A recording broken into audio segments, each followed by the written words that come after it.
Put your hands together for Rhythm Dhiman.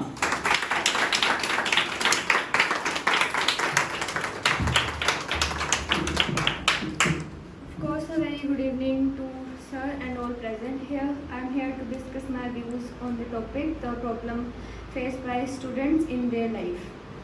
I think the problem is lack of confidence. I am sharing it because I face it as well.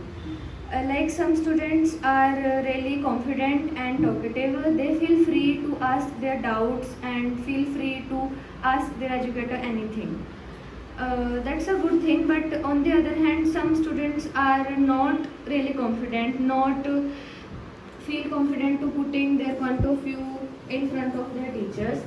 And I think a good teacher must pay attention on these type of students, like our respectful teacher, Mr. Umesh Arora.